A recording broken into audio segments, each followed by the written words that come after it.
வணக்கம் குட்டீஸ். 3 சொல்லாதே சொல்லாதே பார்க்கலாம். Page number 18.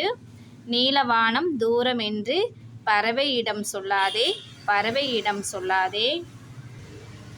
அடர்ந்த காடு இருண்டதென்று கரடியிடம் சொல்லாதே, கரடியிடம் சொல்லாதே. பெரிய கடல் ஆழமென்று மீன்களிடம் சொல்லாதே, மீன்களிடம் சொல்லாதே. கற்பது எதுவும் கடினமென்று எங்களிடம் சொல்லாதே, எங்களிடம் சொல்லாதே. ஓகே குட்டீஸ், இங்கே என்ன கொடுத்துருக்காங்க? நீலவானம் இருக்கு இல்லையா, அந்த நீலவானம் தூரமாக இருக்குதுன்னு நம்ம யார்கிட்ட சொல்லக்கூடாது? பறவையிடம் சொல்லக்கூடாதுன்னு சொல்கிறாங்க. அதே மாதிரி அடர்ந்த காடு ரொம்ப இருட்டாக இருக்கும் அப்படின்னு யார்கிட்ட சொல்லக்கூடாது? கரடியிடம் சொல்லக்கூடாது. பெரிய கடல் ஆழமாக இருக்குன்னு யார்கிட்ட நம்ம சொல்லக்கூடாது? மீன்களிடம். சரியா?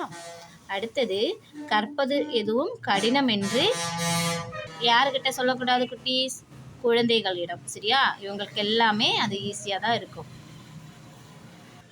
பயிற்சி பார்க்கலாம். படித்து பழகுவோம்.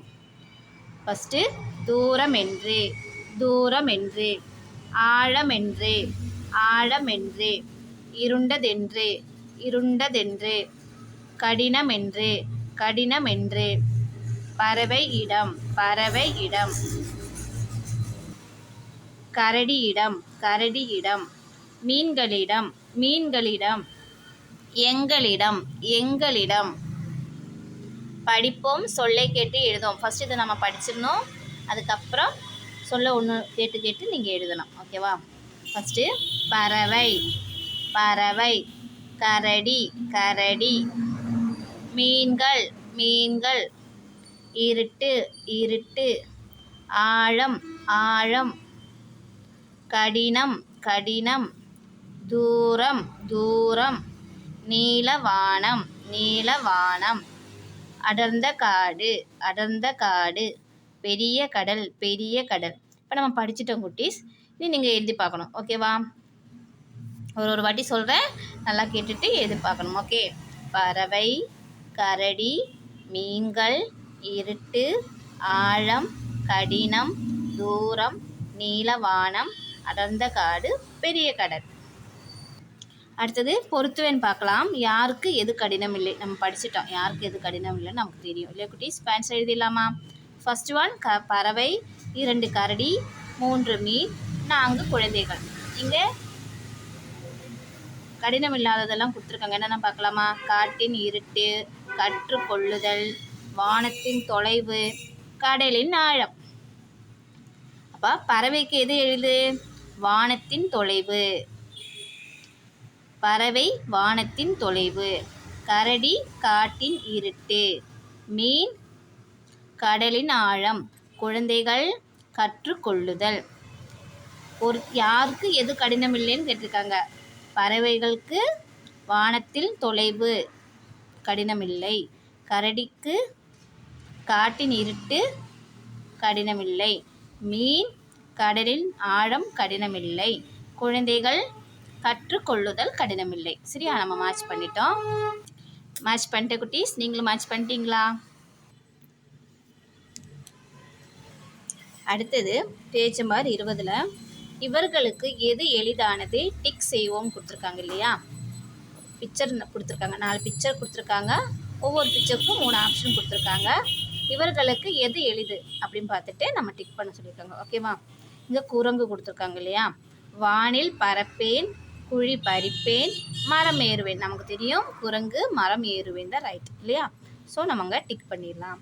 அடுத்தது மயிலோட பிக்சர் கொடுத்துருக்காங்க இல்லையா? என்னென்ன ஆப்ஷன் பார்த்துடலாமா? நன்றாக பேசுவேன், நீரில் நீந்துவேன், நடனம் ஆடுவேன். நமக்கு தெரியும் மயில் அழகாக நடனம் ஆடும் இல்லையா? இப்போ நம்ம என்ன பண்ணணும்?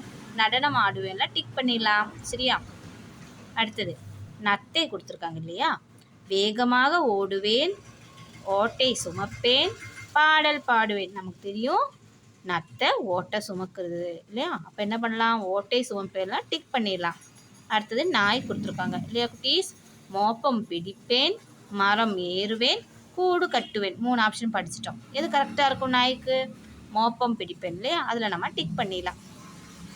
குரங்கு மரம் ஏறுவேன், மயில் நடனம் ஆடுவேன், நத்தை ஓட்டை சுமப்பேன், நாய் மோப்பம் பிடிப்பேன். பாடலில் உள்ள ஒத்த ஓசையில் முடியும் சொற்களை எழுதுவேன். சரியா? அவங்க எடுத்துக்காட்டாக கரடியிடம் கொடுத்துருக்காங்க. நம்ம அடுத்து என்ன எழுதலாம்? பறவையிடம், மீன்களிடம், எங்களிடம். பறவையிடம், மீன்களிடம், எங்களிடம். அடுத்தது தூரம் என்றுன்னு கொடுத்துருக்காங்க. நமக்கு என்னென்ன எழுத முடியும்? இருண்டதென்று, ஆழமென்று, கடினமென்று. தூரமென்று, இருண்டதென்று, ஆழமென்று, கடினமென்று. அடுத்தது முதல் எழுத்தை மாற்றி எழுதுவேன். இங்கே பாருங்க குட்டீஸ், ஆடுன்னு ஒரு எழுத்து கொடுத்துருக்காங்க இல்லையா? ஆடுன்னு ஒரு வார்த்தை. அதில் முதல் எழுத்து ஆ.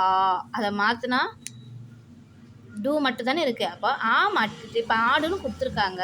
அந்த டூ நம்ம வந்து ஃபிக்ஸாக வச்சுக்கணும். அந்த ஆ மட்டும் மாற்றிக்கலாம். ஓகேவா? அதாவது முதல் எழுத்துன்னா ஆ தான் இங்கே முதல் எழுத்து ஆயை மாற்றிட்டு பா கொடுத்துட்டோம்னா பாடு. பார்த்தீங்களா? ரெண்டாவது எழுத்து அப்படியே தான் இருக்கணும், பாடு. அதுலேருந்து அந்த பா எழுத்தை மாற்றிட்டு நம்ம கா சேர்த்துட்டோம்னா காடு. இப்போ ஆடுல முதல் எழுத்தை மாற்றிட்டு 2 சொல் உருவாக்கியிருக்காங்க. பார்த்தீங்களா? ஆடு, பாடு, மாடு. ஆனால் இரண்டாவது எழுத்து அப்படியே வச்சுக்கணும். இப்போ அதே மாதிரி வால் கொடுத்துருக்காங்க. நமக்கு வாலில் இல்லை அப்படியே வச்சுக்கணும். இந்த வா மட்டும் நம்ம மாற்றிக்கிறோம். நம்ம வா மாற்றிட்டு பா சேர்த்துட்டோம்னா பால். ஓகேவா? அடுத்து அந்த பாயை மாற்றிட்டு கா சேர்த்துட்டோம்னா கால். எப்படி வரும்? வால், பால், கால். அந்த இல் மட்டும் அப்படியே இருக்குது. ஃபஸ்ட்டு எழுத்தை மட்டும் நம்ம மாற்றிருக்கோம். அடுத்தது படைன்னு கொடுத்துருக்காங்க. டை அப்படியே வச்சுக்கிட்டு பாயை நம்ம மாற்றிட்டு வா போட்டோம்னா வடை, வா மாற்றிட்டு கா போட்டோம்னா கடை இல்லையா? அடுத்து பாருங்கள், கல். கல் என்ன மாற்றணும்? முதல் எழுத்து எது? கா தானே? காயை மாற்றிட்டு இல்லை அப்படியே வச்சுக்கணும். காக்கு பதிலாக பா கொடுத்தோன்னா பல், பா பதிலாக வே கொடுத்தோன்னா வேல். ஓகேவா? கல், பல், வேல். இப்போ வந்து படிச்சிடலாமா? முதல் எழுத்தை மாற்றி எழுதுவேன். ஆடு, பாடு, காடு, வால், பால், கால், படை, வடை, கடை, கல், பல், வேல். அடுத்தது பலமுறை சொல்லி பழகுவோம்னு இருக்கு இல்லையா? என்னென்ன பாருங்க. இது வந்து நம்ம பலமுறை சொல்லி மனப்பாடம் பண்ணிக்கணும் குட்டீஸ். அதுக்கு தான் கொடுத்துருக்காங்க. ஃபஸ்ட்டு வந்து சறுக்கு மரத்தில் சறுக்கலாம், வழுக்கு மரத்தில் வழுக்கலாம். என்ன குட்டீஸ்? சறுக்கு மரத்தில் சறுக்கலாம், வழுக்கு மரத்தில் வழுக்கலாம். இரண்டாவது பார்க்கலாம். காற்றிலே பறந்த கீற்று சேற்றிலே விழுந்தது. காற்றிலே பறந்த கீற்று சேற்றிலே விழுந்தது. அடுத்தது உருண்டு விழுந்த உருளை உருளுது புரளுது. உருண்டு விழுந்த உருளை உருளுது புரளுது. நான் இன்னொரு வாட்டி படிக்கிறேன், கேளுங்க. சறுக்கு மரத்தில் சறுக்கலாம், வழுக்கு மரத்தில் வழுக்கலாம். ஓகேவா? காற்றிலே பறந்த கீற்று சேற்றிலே விழுந்தது. உருண்டு விழுந்த உருளை உருளுது உருளுது. ஓகேவா குட்டீஸ்? ஓகே குட்டீஸ், இதோட இந்த வீடியோ முடியுது. உங்களுக்கு இந்த வீடியோ பிடிச்சிருந்தா மறக்காமல் லைக் பட்டன் ப்ரெஸ் பண்ணி சப்ஸ்கிரைப் பண்ணுங்கள். தேங்க்ஸ் ஃபார் வாட்சிங்.